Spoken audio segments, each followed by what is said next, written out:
Le izy.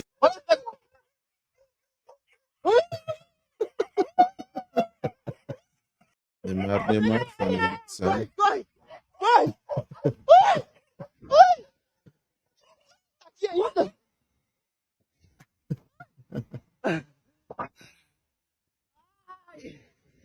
Alaka koatra.